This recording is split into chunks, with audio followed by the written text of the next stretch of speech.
एक बार की बात है, एक गांव में एक बूढ़ा आदमी रहता था। वह बूढ़ा आदमी अपने बेटे से बहुत परेशान था क्योंकि उसका बेटा बहुत ही नालायक था। वह कोई काम नहीं करता था और बस गांव में इधर से उधर घूमता रहता था। अपने बेटे से परेशान होकर उस बूढ़े व्यक्ति ने सोचा कि इसको अब सबक सिखाना चाहिए। फिर एक दिन उसने अपने बेटे को अपने पास बुलाया और उससे कहा कि बेटा, घर के अंदर अलमारी में एक घड़ी रखी हुई है, तुम उसे निकाल कर लाओ। लड़का घर के अंदर गया और उस घड़ी को बाहर निकाल कर लाया। फिर उसके पिता ने उससे कहा कि अब तुम एक काम करो, इस घड़ी को अपने साथ बाजार में लेकर जाओ और जितने लोग भी तुम्हें मिलेंगे सबसे तुम इस घड़ी की कीमत पूछ कर आना।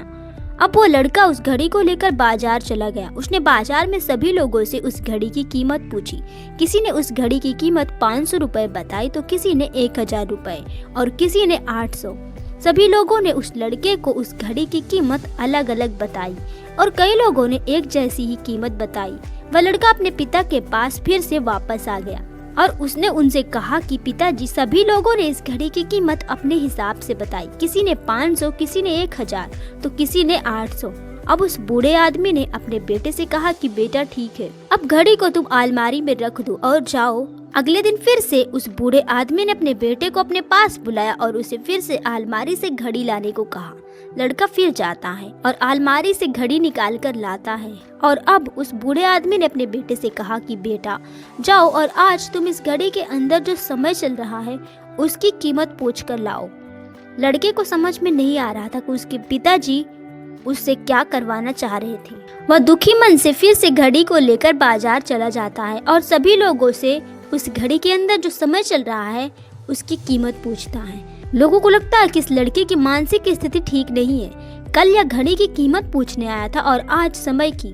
बहुत से लोगों ने उसे भगा दिया और कुछ लोग उस पर हंसने लगे। अब लड़का परेशान हो जाता है और सोचता है कि यह मेरे साथ क्या हो रहा है।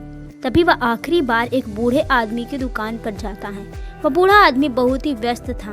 वह लड़की का सवाल सुनते ही समझ गया कि लड़का उससे क्या पूछना चाह रहा है। उस बूढ़े आदमी ने अपना कुछ समय निकाल कर लड़के से कहा, बेटा, यह जो समय है ना जिसकी तुम कीमत पूछ रहे हो, इसकी कोई कीमत नहीं लगा सकते। तुम करोड़ों रुपए देकर भी अपने जिंदगी का 1 सेकंड वापस नहीं ला सकते हो। इसलिए इस टाइम का सही उपयोग करो। टाइम की भी एक अच्छी बात है और एक बुरी बात भी। बुरी बात यह है कि टाइम गुजर जाता है और अच्छी बात यह है कि आता जरूर है। यह तुम्हारे हाथ में होता है। सभी के पास दिन में 24 घंटे होते हैं, अमीर के पास भी और गरीब व्यक्ति के पास भी। बस ये तुम्हारे हाथ में है कि तुम उस टाइम से क्या नया कर सकते हो। तो अपने एक पल पल का हिसाब रखो कि तुम उन्हें किन चीजों में उड़ा रहे हो।